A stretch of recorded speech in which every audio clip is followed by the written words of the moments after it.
We all know the feeling. The crisp sound of plastic peeling away from a brand new box.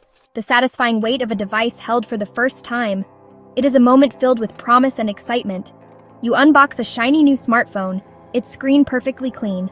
Or maybe it's a laptop, thin and impossibly fast, booting up in seconds. Companies spend billions on marketing to sell us this exact feeling, promising innovation, a better lifestyle, and a seamless connection to the world. We buy into this dream, believing that this new gadget will finally solve our problems or simply bring a little more joy into our lives. We see advertisements showcasing sleek designs and groundbreaking features. For a short time, everything is perfect. This initial period is the honeymoon phase with technology. It feels like a genuine upgrade, a tangible step forward into the future. The allure of the new is carefully engineered. It is a cycle that powers a multi-trillion-dollar industry, one that depends on our continuous desire for the latest and greatest technology available. It is this memory that companies rely on when they launch the next version a year later, drawing us back into the cycle of upgrading once more. But then, something changes. It happens slowly at first. The phone that once felt lightning fast now hesitates. The laptop that booted in seconds now takes a minute. That perfect, seamless experience begins to show cracks. You try restarting it, clearing the cache and deleting old files, but the decline is persistent, a quiet march toward obsolescence. Your phone's battery now needs a top-up by mid-afternoon. A pop-up warns you that your device is running out of storage. Software updates now seem to only make your device slower. The device that was supposed to make your life easier now becomes a source of stress. You start to wonder if the device was simply not built to last. This pattern of peak performance followed by a steady decline is a deliberate feature. The system is engineered to push you toward your next purchase. Your device was, in many ways, built to break. This idea of making things to break isn't new. To understand why our modern gadgets fail, we have to look back to the 1920s, a time of massive industrial growth. Factories were producing goods on a scale never seen before. Manufacturers soon faced a problem. What happens when everyone already has your product? This fear began to shape a new way of thinking about business. An economist named Bernard London proposed assigning a legal lifespan to all consumer goods. After that date, consumers would have to turn them in to be destroyed. London's proposal was a desperate measure to restart the economy.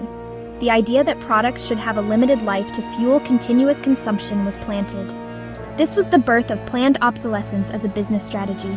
Proponents argued it spurred innovation and gave consumers access to the latest technology more frequently. This laid the groundwork for the throwaway culture we are so familiar with today. One of the earliest examples of planned obsolescence involves the light bulb. Early bulbs were durable, with some lasting decades. This was a nightmare for business. This led to a secret agreement. In 1924, leading light bulb manufacturers formed the Phoebus Cartel. Their goal, to control the global light bulb market. They limited the lifespan of their products, engineering a less durable bulb. The standard life was reduced to 1,000 hours. The cartel's plan was successful, increasing sales. Consumers were unaware.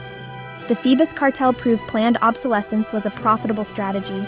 Companies could collude to shorten a product's life to boost their bottom line. The light bulb became the symbol of planned obsolescence. This history explains why your smartphone battery dies so quickly. After World War II, the seeds planted by thinkers and the actions of the Phoebus Cartel began to blossom into a full-blown consumer culture. The post-war economic boom in America created a new middle class with disposable income and a voracious appetite for new goods. Industrial designers and marketers refined the concept of planned obsolescence, introducing a more subtle form: obsolescence of desirability. This meant convincing consumers to want the newest model, even if their current one worked perfectly fine, making people feel that their old products were outdated and unfashionable. American industrial designer Brooks Stevens defined planned obsolescence as instilling in the buyer the desire to own something a little newer, a little better, a little sooner than is necessary. Car makers in Detroit became masters of this strategy, introducing new models each year with dramatic styling changes. This strategy quickly spread to every corner of the consumer market, creating a powerful cycle of consumption where people were buying into a lifestyle. Durability became a secondary concern to style, and the idea of keeping an item for years began to fade, replaced by the convenience of disposability. This cultural transformation was essential for the growth of modern capitalism, fueling economic expansion, but also laying the foundation for the massive environmental and financial problems that we face today. Software updates promise improvements, but for older devices, they often mean trouble. You install the update and suddenly, your once fast phone feels sluggish. This isn't just aging hardware, it's a tactic to nudge you toward buying a new device. Companies claim new features need more power, but the slowdown often feels excessive. Your device, still physically fine, becomes frustrating to use. Sometimes updates even intentionally slow devices, all under the guise of battery health. Users left in the dark end up buying new phones when a simple fix would do. If you skip updates, you risk security. If you install them, you risk performance. It's a lose-lose cycle, cleverly designed to keep you upgrading. The real obsolescence isn't in the hardware. It's in the software that makes you think you need something new. The battery is the ticking clock inside every modern device. Once you could swap a dying battery in minutes. Now batteries are sealed, glued, and hidden. This isn't about water resistance or thinness.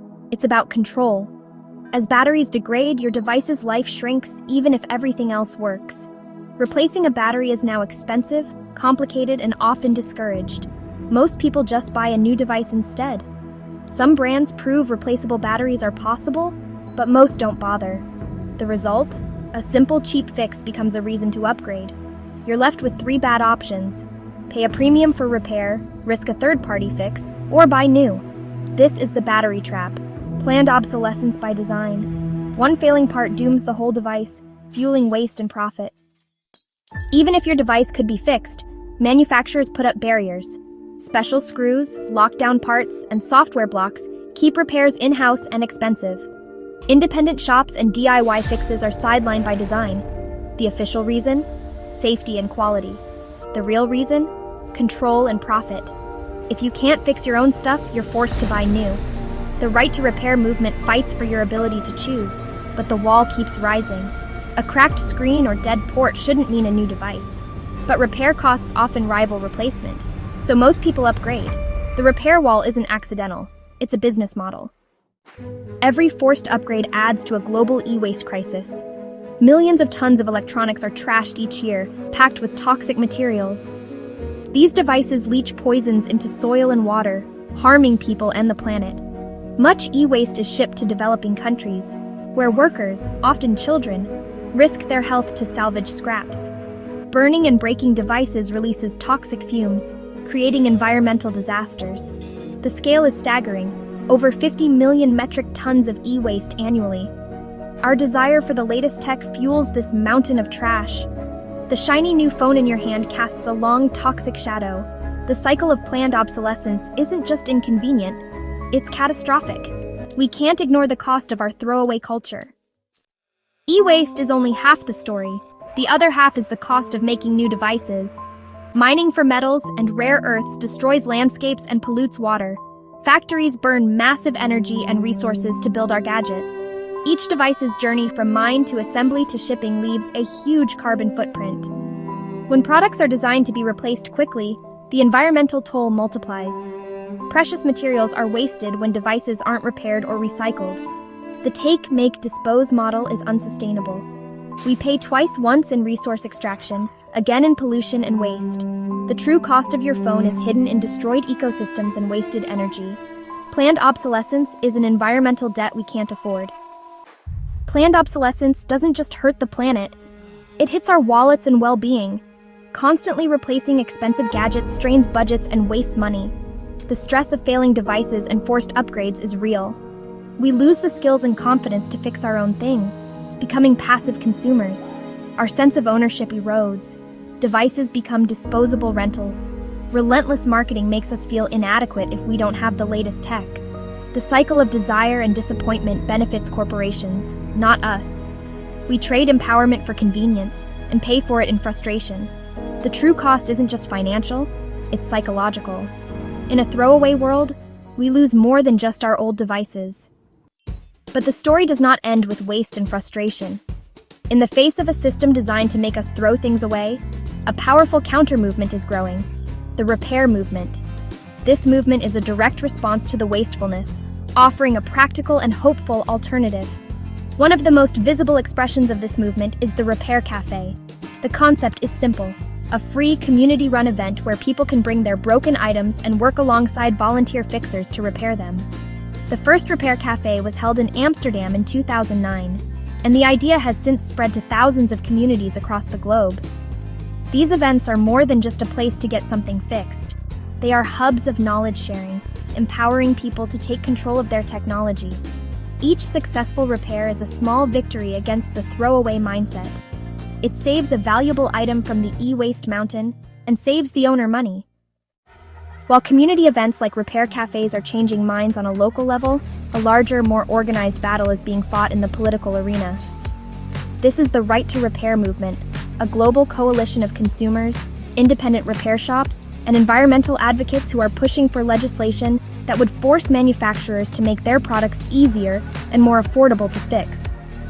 They argue that if you buy a product, you should have the same rights to repair it as you would a car. This means having access to the necessary spare parts, repair manuals, and diagnostic tools that companies currently keep under lock and key.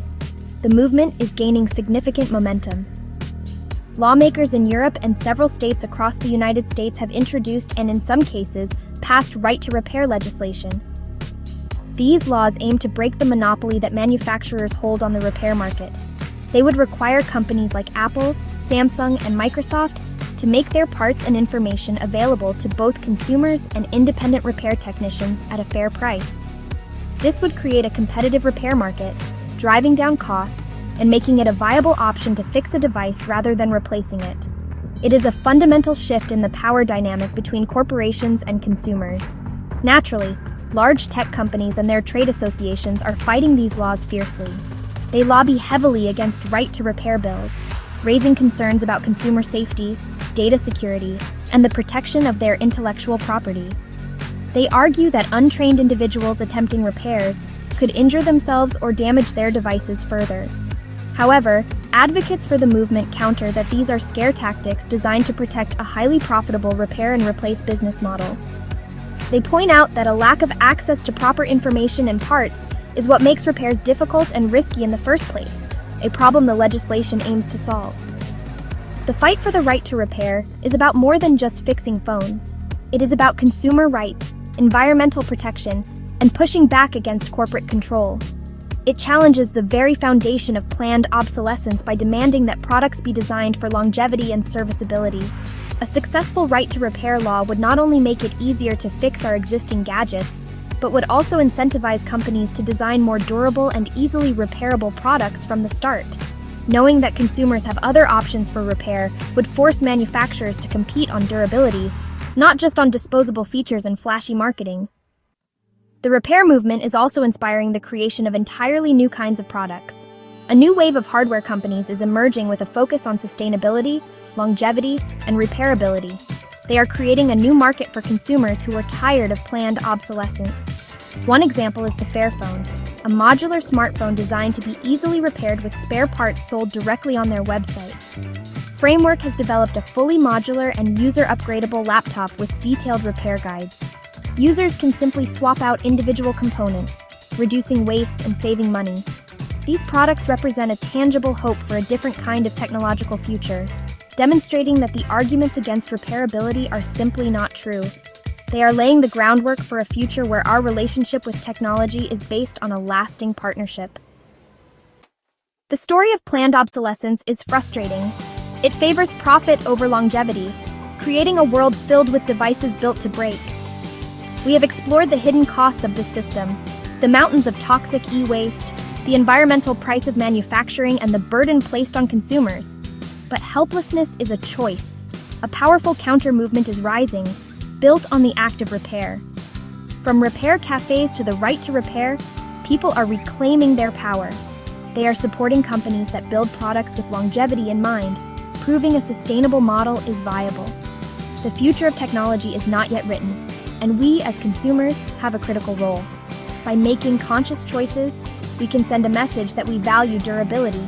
We can support the repair movement and advocate for laws that protect our right to fix what we own. It is a step away from a world built to break. The alternative is a circular one, where we value maintenance, reuse, and repair. The power to build this future is in our hands.